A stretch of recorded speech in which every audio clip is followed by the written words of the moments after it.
এটা ছিল আমাদের হোটেল।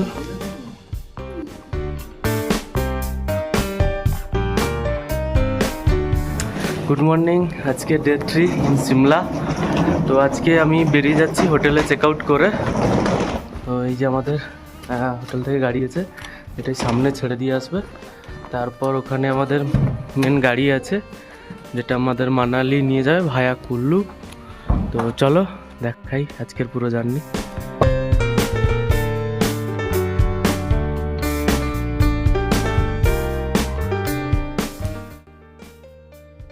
আমি আমাদের যে গাড়ি, সেই গাড়িতে বসে গেছি। তো এখন আমরা যাচ্ছি কুল্লু মণিকরণের দিকে। হোটেল থেকে যে গাড়ি ছাড়তে এসেছিল সেই গাড়িটা আমাদের একটা জায়গায় ছেড়ে দিয়ে গেছে, সেখান থেকে আমাদের গাড়ি পিক করছে এই দাদা। গাড়িতে বসে আছে, সময় 8টা সকালে, ঠান্ডা আছে। এখান থেকে মানালি আমরা যাচ্ছি, মানালি পৌঁছবো রাতে, প্রায় 320 থেকে 325 কিলোমিটার এখান থেকে। তো সিমলা থেকে তো 335 কিলোমিটার রাস্তা, তো সেটা অনেকটাই সময় লাগবে, প্রায় যেতে রাত হয়ে যাবে, কারণ মাঝখানে আমরা কুল্লু কভার করব। আজকে খুব সকাল সকাল আমরা বেরিয়ে পড়েছি, তার কারণ সিমলা থেকে মানালির দূরত্বটা অনেক, আর পাহাড়ি রাস্তা, তো সময় অনেকটাই লাগবে, প্রায় গোটা দিন। এর মাঝখানে কুল্লু, মণিকরণ ও আরও অন্যান্য কিছু যদি জায়গা ঘোরার থাকে সেগুলোও আমরা ঘুরব। সকাল থেকে আমাদের কারোরই ব্রেকফাস্ট করা হয়নি, মানে এতটাই সকালে উঠেছি, আর জলটাও নিতে ভুলে গেছি। তো আমাদের গাড়ির ড্রাইভারকে বলা আছে কোনো জায়গায় জলের দোকান দেখলে সেখান থেকে আমরা জল কিনে নেব, বা ব্রেকফাস্টের জন্য কোথাও যদি দাঁড়ায় সেটা খুবই ভালো হয়। কিছুক্ষণ আগে ড্রাইভারটা বলেছিল যে সামনে কোথাও পেট্রোল পাম্প থেকে পেট্রোল নেবে, আশা করি সেখানে যদি কোনো জায়গায় জল পাওয়া যায় তো জলটা নিয়ে নিতে হবে আমাদের। আজকে আমরা সিমলা থেকে মানালি যাচ্ছি, পথে পড়বে কুল্লু। এছাড়া আমাদের যে প্ল্যান আছে সেই প্ল্যান অনুযায়ী আমরা যাব মণিকরণ। আর আজকে আমি ভাবছি পুরো ভিডিওটা, মানে পুরো গোটা দিনটা একটা ভিডিওতে কমপ্লিট করার। যদি খুব বড় হয় তাহলে দুটো পার্টে আসবে, না হলে একটা ভিডিওতেই করার চেষ্টা করছি। যদি আমি গোটা দিনটাকে একটা ভিডিওতে নিয়ে আসি তাহলে ভিডিও লেন্থটা অনেক বড় হবে। পুরো ভিডিওটা দেখার জন্য অনুরোধ করছি। ড্রাইভার দাদা বললো সামনের কোনো পেট্রোল পাম্প থেকে পেট্রোল নেবে, ওখানে 5 থেকে 10 মিনিট গাড়ি দাঁড়াবে, তো সেখানে ফ্রেশ হয়ে নেওয়ার জন্য। এখন আমি আছি অন দা ওয়ে কুলু যাওয়ার পথে একটা পেট্রোল পাম্পে। তো এখান থেকে আমি একটু জল নিয়ে নিচ্ছি, তারপর একটু রেস্ট করে এখানে 5-10 মিনিট আমি বেরিয়ে যাব। আমাদের গাড়ি, আমরা গাড়ি থেকে নেমে একটা ধাবায় এসেছি। হাইওয়ে, মানে এখানকার হাইওয়ে যেটা হচ্ছে NH 205। তো NH 205-এর পাশেই ধাবাটা। তো পেছনে খুব সুন্দর পাহাড়, আমি বলে বোঝাতে পারবো না। এখানে মানে বীভৎস রকমের ঠান্ডা বাতাস দিচ্ছে, তো তাড়াতাড়ি খেয়ে মনে হচ্ছে যেন গাড়িতে একটু উঠে বসি।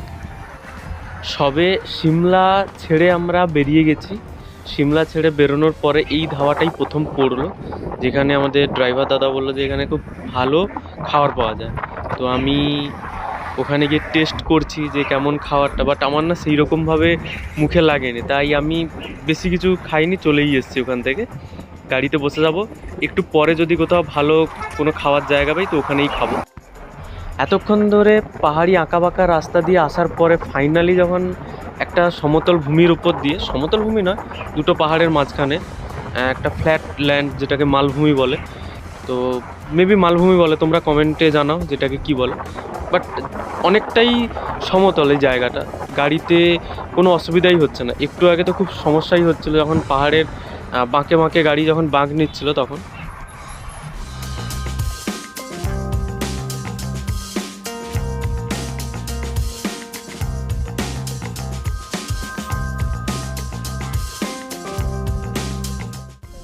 এই জায়গাটা হচ্ছে খুবই সুন্দর। আমরা টোটাল 5 দিনের জন্য এই গাড়িটা বুক করেছি ট্রাভেল টু মাউন্টেন থেকে। আর আজকে আমাদের প্ল্যান ছিল প্রথমে বাসে যাওয়া, এরা ইনসিস্ট করলো যে বাসে গেলে আরও অসুবিধা হবে, সেই জন্য। আর বাসে গেলে মণিকরণ, কাসোল আরও যদি কোনো জায়গা থাকে সেগুলো তো আমরা যেতে পারবো না, সেই জন্য খুব ঠিকঠাক বাজেটে আমাদের কাছ থেকে এরা নিয়েছে ট্রাভেল টু মাউন্টেন। নাম্বার স্ক্রিনে দেখতেই পাচ্ছ, গাড়িতে দেওয়া আছে, তোমরাও এলে কন্ট্যাক্ট করে নিতে পারো। অন দ্য ওয়েতে আমরা একটা ব্রিজ ক্রস করছি, কি বলবো, এত সুন্দর লাগছে যে মানে আমি বলে বোঝাতে পারবো না। যেমন আকাশটা নীল, নিচে জলটাও সেরকম পরিষ্কার, দুদিকে পাহাড়, রাস্তাঘাটও খুব সুন্দর।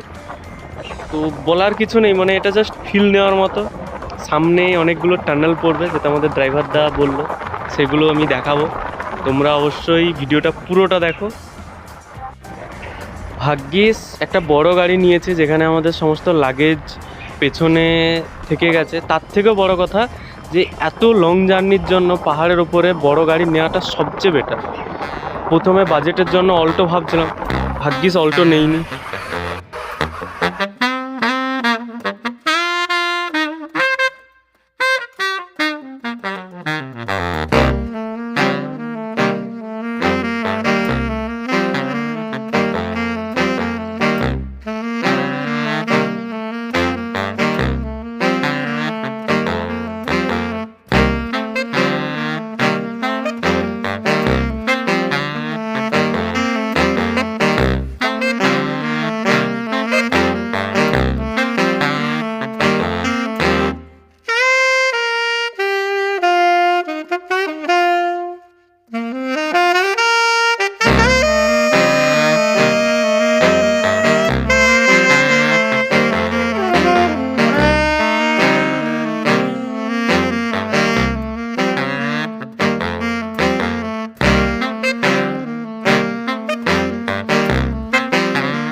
এটা হচ্ছে অন দ্য ওয়েতে, হ্যাঁ, মান্ডি কুলু যাওয়ার জন্য। এটা হচ্ছে সুন্দরনগর লেক। এইবার হালকা খিদে পেয়েছে, ড্রাইভার দাকে বললাম যে চলো কোথাও যদি ভালো খাবার পাওয়া যায় সেখানে গাড়ি দাঁড় করাতে। দেখা যাক কোনো ধাবা পেলে গাড়ি দাঁড় করাবো। এই যে রাস্তার দুপাশে খুব ছোট ছোট কিছু গ্রাম আছে, তাও তো এখানে দেখতে পাচ্ছি। একটু আগে যখন পাহাড়ের উপরে দেখছিলাম দূর দূরে কিছুই নেই, শুধু আঁকাবাঁকা রাস্তা। আমি এখন একটা মাঝ রাস্তায় দাঁড়িয়ে আছি, যেটা হচ্ছে কুল্লু যাচ্ছে সিমলা থেকে। সেই রকম একটা জায়গায় মাঝ রাস্তায় এনএইচের উপর দাঁড়িয়ে আছি, ফটো তোলার জন্যই গাড়ি থেকে নামছিলাম। এইটা হচ্ছে আমাদের গাড়ি, আমি জাস্ট ভিউটা দেখাচ্ছি এখান থেকে।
অনেকেই বলছে যে ভিডিও এত লেটে বা এত গ্যাপে কেন আসছে।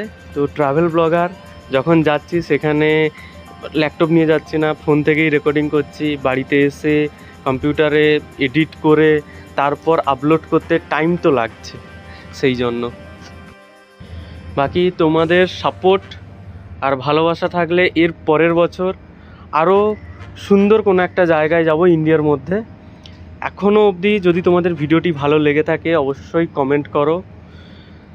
আর যদি কেউ তোমাদের মধ্যে মানালি বা সিমলা, অমৃতসর আসতে চাও, নেক্সট সবার শেষে একটা ভিডিও আসবে যেটায় সমস্ত কিছুর বাজেট কীভাবে যাবে সমস্ত কিছু বলা থাকবে। গাড়ি দাঁড়িয়েছিল যেখানে আমরা একটু ব্রেকফাস্ট মতো করে নিলাম, কারণ এখন 11:30 বাজে, তো ব্রেকফাস্ট বলা চলে না। তখন একটু ওই চিপস আর হালকা ফুটকা ফাস্টফুড প্যাকেট কিছু কিনে খেয়ে নিয়েছিলাম, তার জন্য আর খিদে লাগেনি। তাই পাওয়া যাচ্ছিল কিছু সাউথ ইন্ডিয়ান ডিশ, যেমন ধোসা, ইডলি। তো আমরা একটু ধোসা অর্ডার দিলাম, সেই ধোসা খাচ্ছিলাম এখানে। এই হচ্ছে রেস্টুরেন্ট,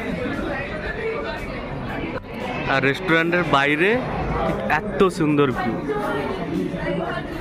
রেস্টুরেন্টে না ঢুকলে এত সুন্দর ভিউ দেখতেই পেতাম না। এটাই যেন একটা ট্যুরিস্ট স্পট মনে হচ্ছে। মানে যদি নিচে যাওয়ার থাকতো তো খুবই ভালো হতো, কিন্তু নিচে যাওয়ার কোনো ব্যবস্থা নেই, তাই উপর থেকেই দেখতে হচ্ছে।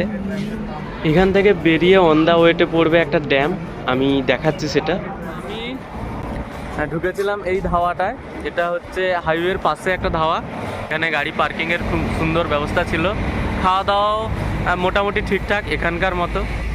তো এখানে ননভেজ আইটেম পাওয়া যাচ্ছিল না, পেঁয়াজটা এখানে সব জায়গায় চলছে, কিন্তু মাছ, মাংস, ডিম এগুলো ঠিকমতো পাওয়া যাচ্ছে না। এই মুমেন্টে আমি দাঁড়িয়ে আছি পান্ডো ড্যাম, ঠিক আছে।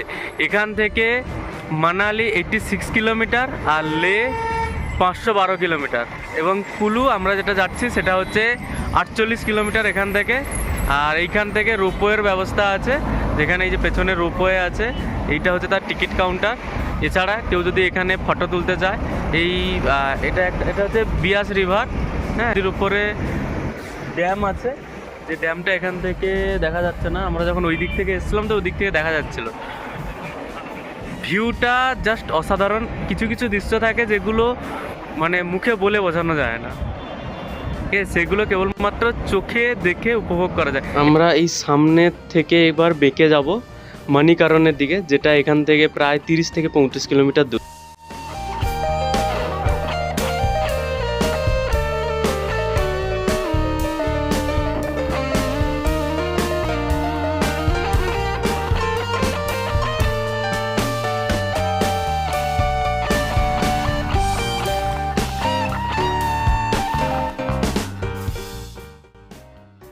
জায়গায় দাঁড়িয়ে একটু ফটো তুললাম, কারণ এই জায়গাটা খুবই সুন্দর ছিল এখান থেকে। তো গাড়িকে একটু দাঁড় করিয়ে ফটো তুললাম। আমরা এখন যাচ্ছি মণিকরণে। ওকে, আমি জাস্ট এখানে ভিউটা 1 মিনিটে দেখিয়ে দিচ্ছি। আমাদের ড্রাইভার দাদা বলছিল প্রথমে যে আমরা মণিকরণ যাবো না, মণিকরণটা কি স্কিপ করা যায় না, কারণ রাস্তা খুবই বাজে। সেই জন্যই বলছিল যে পাহাড়ের উপরে রাস্তা, তার উপরে বাজে রাস্তা, প্লাস ভিড়ও হবে, সেই জন্য। কিন্তু আমরা যাচ্ছি মণিকরণ, কাশল।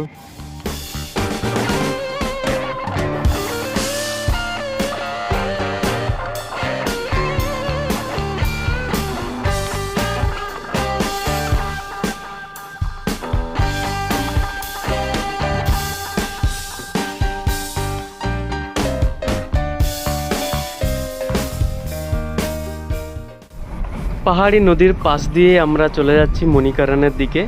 প্রথমে কাশল পড়বে, তারপরে পড়বে মণিকরণ, কিন্তু আমরা প্রথমে যাচ্ছি মণিকরণে। ফেরার পথে এই নদীর পাড়ে যদি কোথাও নামার জায়গা থাকে তো আমরা নামবো।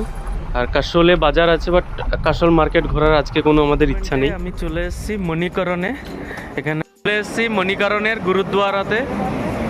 হ্যাঁ, এইটা হচ্ছে ঠিক আমাদের পেছনে আছে গুরুদ্বারা। তো এখানে স্মোকিং বা ড্রিঙ্কিং, অ্যালকোহল সব বন্ধ এই এরিয়াতে। আর এর নিচে আমি দেখাচ্ছি ভিউটা, খুব খুব সুন্দর লাগছে। এটা দারুণ ব্যাপার, মানে ভাবতে পারিনি যে এখানে এইরকম কিছু দেখতে পাবো বলে। পাশে এইটা হচ্ছে একটা শিব মন্দির আছে, আর এটা হলো গুরুদ্বার।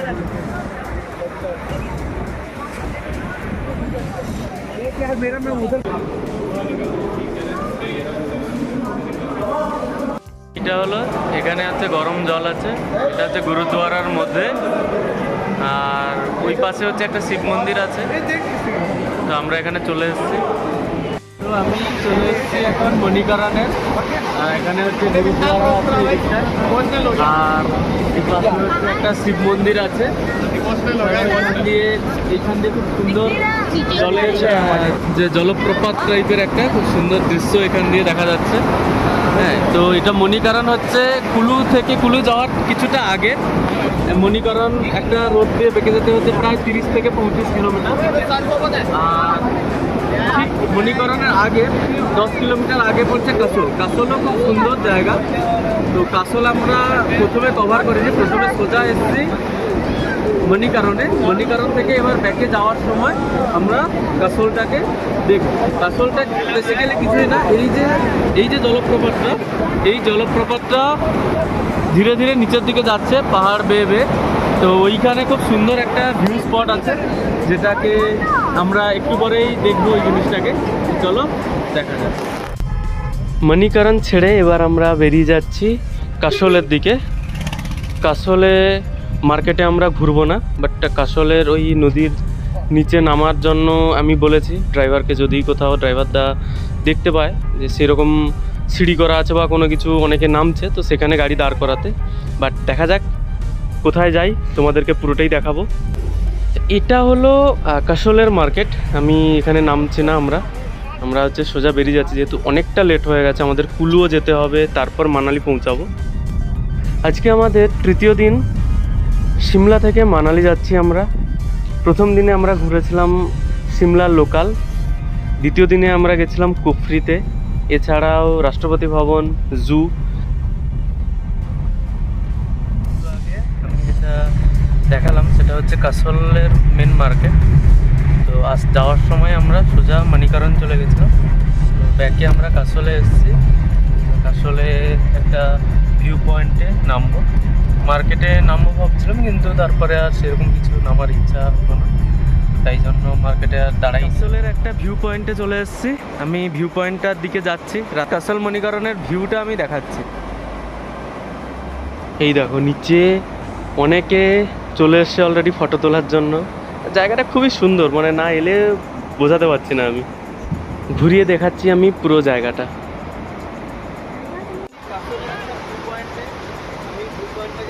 গাড়ির উপরে দাঁড় করিয়ে জাস্ট এই পয়েন্টটাকে দেখা। প্রথমে ভাবছিলাম যে কাসলে আমি নামবো না, তারপরে এই ভিউ পয়েন্টটাকে দেখে আমি আর নিজেকে আটকে রাখতে পারিনি। ভিউ পয়েন্টটা দেখো, ওইখানে ওপরের দিকে পাহাড়ের যে ওপরে বরফ আছে, ওই বরফ গলা জল এই দিক দিয়ে নদী হয়ে সামনের দিকে চলে যাচ্ছে। তো নিচ থেকে ঘুরে চলে এলাম, এই দুটো পাথর কুড়িয়েছি। যাচ্ছি আমাদের গাড়ির দিকে। আমাদের গাড়ি হচ্ছে ওই সামনে দাঁড়িয়ে আছে, এই যে এই সামনের গাড়িটা হচ্ছে আমাদের। এবার আমরা এখান থেকে সোজা চলে যাচ্ছি কুলুতে। ড্রাইভারটা জিজ্ঞেস করছিল কিছু অ্যাক্টিভিটি করবো কিনা, বাট আজকে আমাদের কোনো অ্যাক্টিভিটি করার টাইমও নেই আর প্ল্যানও নেই। সেই জন্য কুলুতে একটা শাল ফ্যাক্টরি আছে, মানে যেখান থেকে শাল বানানো হয়, শালের আউটলেট আছে, জাস্ট ওটা ভিজিট করে চলে যাব। এখন আমরা যেখানে আছি সেখান থেকে রোটাং পাস মাত্র 91 কিলোমিটার দূরে। আমি আছি কুল্লুতে। আমরা কাসল মণিকরণ ঘুরে চলে এসেছি, এখন যাচ্ছি কুল্লুতে। এখানে আমরা কিছু খাও বলে নেমেছিলাম, বাট তেমন কিছু দেখতে পাইনি। চলে যাব এবার শাল আউটলেট, কুলুর শাল আউটলেটে। এই অ্যাক্টিভিটিগুলোর কথাই ড্রাইভারদা বলছিল, বাট আমরা প্রথম থেকেই ক্যান্সেল করে দিয়েছিলাম। তাই আজ লেটও হয়ে গেছে অনেকটা, মানালি যেতে হবে। তো চলো পরে যদি কোনো বার আসি তখন আবার এসে এইরকম কোনো অ্যাক্টিভিটি করব। আমরা এখন চলে এসেছি কুলুর শাল ফ্যাক্টরি আউটলেটে। এখানে অনেক কম টাকায় ভালো শাল পাওয়া যাচ্ছে। আমরা দেখছি কিছু কেনা যায় কি না, বাট এখানে স্টার্টিং হচ্ছে 100-150 টাকা থেকে।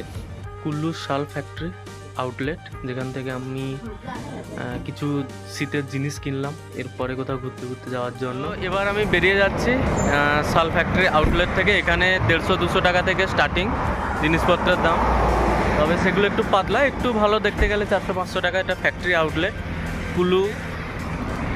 আমরা এখানকার হিমাচলের একটা ফেমাস ডিশ, যেটা ওই 2 নম্বরে আছে, সেটা হচ্ছে সিড্ডু।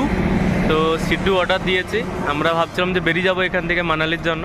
তো আমাদের যে ড্রাইভার দাদা আছে ও বললো যে এখানে হিমাচলের একটা ফেমাস ডিশ, এটা ট্রাই করো। তো এইখানেই আমরা একটা ছোট্ট রেস্টুরেন্ট থেকে, ফুড কাউন্টার থেকে মোমো আর হচ্ছে সিড্ডু অর্ডার দিয়েছি। এবার সেটা টেস্ট করে জানাচ্ছি কেমন।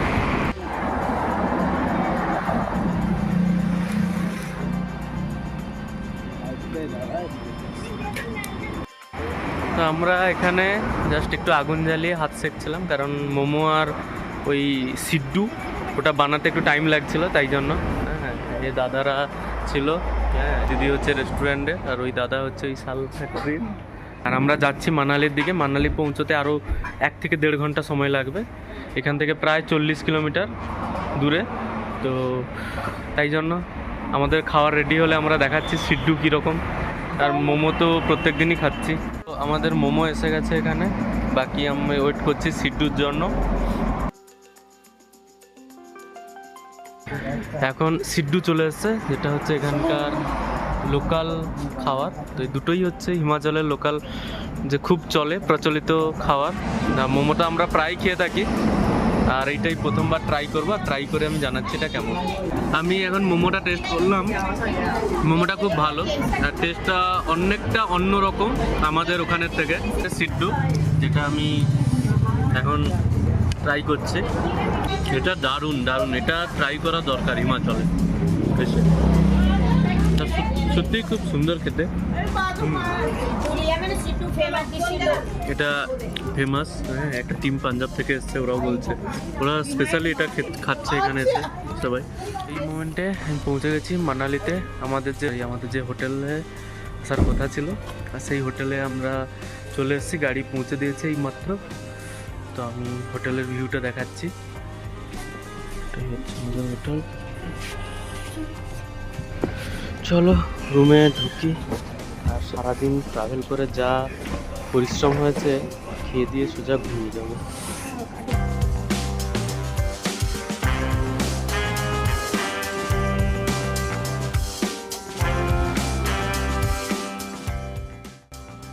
তো আমি ব্যালকনির ভিউটা দেখাইনি, ব্যালকনির ভিউটা আমি দেখাচ্ছি। এই হচ্ছে আমাদের ব্যালকনি, রুমের ব্যালকনি। সামনে হচ্ছে মানালির পাহাড়, পুরোটাই যদিও মানালি, ঠিক আছে। সামনে পুরো পাহাড়। এইটা হচ্ছে আমাদের রুম, একদম রোড সাইডে আমরা রুম নিয়েছি। সেই জন্যই এই প্রাইসে রুমটা একটু ছোট, আর সিমলার রুমটা একটু ভেতরে ছিল, তাই জন্য অনেকটা বড় ছিল। যাই হোক, এখান থেকে ঘোরা দেখা সমস্ত কিছু খুব ইজি হবে। হোটেলে ক্যান্টিনে আমরা যাচ্ছি খেতে। তো হোটেলে আমাদেরকে ডাকতে এসেছিলো একটু আগে, যে ডিনার রেডি হয়ে গেছে বলে। তো আমরা এখন যাচ্ছি, সিঁড়ি দিয়ে নামছি, এরপর যাচ্ছি। এটা হচ্ছে হোটেলের যেখানে আমরা আছি, সেখানে খাওয়ার জায়গা। এটা কমপ্লিমেন্টারি ছিল হোটেল বুকিংয়ের সঙ্গে, ডিনার এবং ব্রেকফাস্ট। চলো এখানে ভিডিওটা রাখছি, বাকি দেখা হবে কালকে।